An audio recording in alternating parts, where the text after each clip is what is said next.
I think there was a question here. Oh, I just want to mention, like, I actually went to the SheWorx breakfast Oh, yeah. in London. Oh, great. Like, I know Yang, so I really like the events because you guys have like a once a month and you invite a few mentors. Mm-hmm. And sometimes you invite like male Yeah. entrepreneur and investor, and they give very unique perspective on female ventures. So Yeah. I really like that. Thank you. Yeah. Do you still practice any sports? I don't actively, but after I retired, I became a hip hop dancer for about 5 years. And then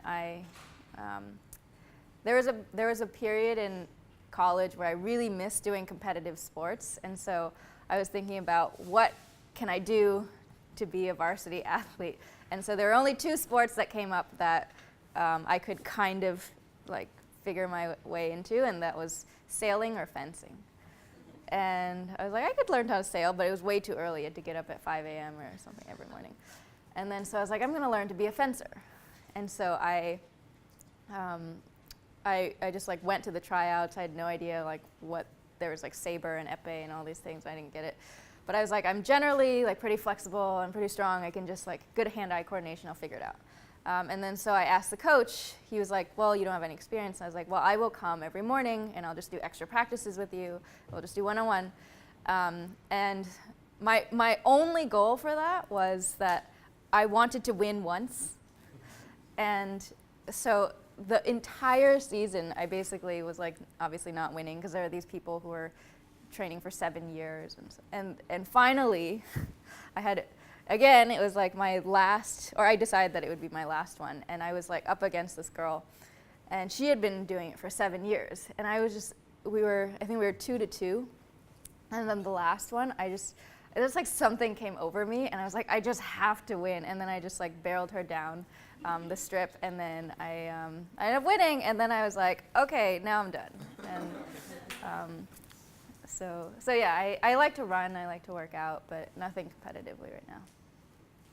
Yeah. What's the biggest takeaway that you had as in your life in sports that you use as a CEO today? I would say that what I did really well as a gymnast and as an athlete was I had a lot of structure. And this is actually quite natural for athletes because if you want to go to the Olympics, there is a very clear step-by-step, progression to get there. And in entrepreneurship, that doesn't exist. There's a lot, and even the moment you leave that, and like the moment you're in college, it's like, what do I study? There's 500 different majors. And that sort of ambiguity never goes away. Especially now, as there's even more and more opportunities for you to create your own path. So I think after gymnastics, I had this rebellion period where I was like, I don't care about structure. I can just do what I want, and I will figure it out. And now I've come back to the realization that in order to be a very strong leader, you need to be able to paint that 10-year vision of like the Olympic type thing and say, this is where we're going to be. In the same way when I was 9 years old and I said, that's where I'm going to be, and I had no right to say that. And having that and then being able to figure out what are the steps that you would take to get to that point, even if you have to arbitrarily make it up, because again, they're not defined. Only you can define that. So that's one. And number 2, and this especially comes as you're hiring a team and thinking about your company culture. So the number one reason why companies fail is because of co-founder conflict when you have a business partner. So 66% of startups fail because of co-founder conflict, and that's above running out of money. And that comes to the point of understanding your values. So I was just talking to a founder yesterday who said their last interview, she has them literally take a values test. There's 20 values on this thing, and she asked them to choose 5. She has her 5. But if this person has 0 of the 5 that she has, no matter how skilled they are, she's like, it won't work. Because if we don't have the same fundamental values, we cannot grow together.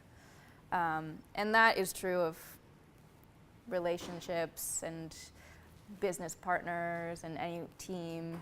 But it's defining that culture up front, like what it is you're going to value, because that is going to help you make decisions. So for me, I had a very clear value system that prioritized gymnastics, that prioritized working hard, that prioritized competition. And because I had those values, I was able to reject like parties in high school and other social things because I was like, these are my values. And in the same way, like if you realize you value family and you value freedom, let's say you get a job and then they give you a promotion and they say, okay, you can get this much more money, but you're gonna have to spend 3 more hours in the office. If you go back to your values and you're like, well, my values are family and freedom, you probably shouldn't be taking that promotion because it's going to end up conflicting with your values. So I think taking time to, there's even, if you just go online and do the values test, it's like you'll find some interesting things about yourself. Yeah. Being on a team of women co-founders and looking for investment and working with different people, what would you think is like the biggest thing we either need to avoid or need to do to make ourselves powerful? This is to get investment. Either working with investors or working with other companies, what do you think is something that we can do to strengthen ourselves and prove that we're more than just Are you currently fundraising? Yes. Okay. The first thing is around language. Are you the one pitching? We both are, me and Matt. Yeah, cool. So how many times have you shared your pitch with other people or done practice pitches? We have a while ago, but Yeah. we're on the right track. Yeah, cool. Well, the first thing that I would do is, I mean, fundraising is a game, and a lot of times it's just about figuring out the rules of the game. So last night I was having dinner with one of the partners at Google Ventures, and she was talking about, so she recently left and she is building her next company, and she said the first rule is that you have to have an in. And she's like, it's really unfortunate, but this is why, like, the fact that it's a boys' club is really difficult. And this is why something like SheWorx exists. It's like having an in, so finding a way to get that warm intro and that access. The number 2 thing is it's really all about momentum. It's about momentum and like having a very clearly defined time period when you're gonna raise. You're like, I'm gonna raise for the next 3-4 months, and that's it. And this is the close date. Because the biggest mistake founders make when they're fundraising is they're constantly fundraising. And then 6-7 months later, I'm still fundraising. And you never create that sense of FOMO for the investors of like, if we're closing this round on this date, if you're not in, all these other investors are in, either you're in or you're out. I think, and I don't want to necessarily generalize, but I think oftentimes as women, we have a harder time being like, ultimatum, you're in or you're out, and then I'm bigger than this, even though you might feel like you're smaller than it. So it's really about kind of blowing it up a little bit, because you are going to be talking to 94% male investors, and you need to learn how to speak that language of like, in some ways it is about painting a picture of more traction than you might actually have. So one of the things she said, it's like, it's really hard when you want to invest in someone, they're like, oh, we're just starting. Or we're just starting the fundraising process. She's like, no, you gotta say like, we've already talked to these people and these people and these people, we're gonna close soon. Let me know if you want this, and when you're ready, you have that term sheet. And the last thing I would say is learning how to get to know as fast as possible. Because inevitably, there will be significantly more no's than there are yeses. And the worst response, oftentimes, that you can get is, let's keep in touch. Because these are the people who will string you along and waste your time, and they also don't want to say no just in case you do become something big, and then they can come back in. And so the ideal, again, this goes back to that ultimatum, like get to know as quickly as possible so you're not wasting your time, and move on to the next one, because there's also a lot of investors. So that's this enoughness thing of like, come from a place of abundance. It's not like if this one says no, every day there's like a new seed fund popping up. So there's a lot of money to go around.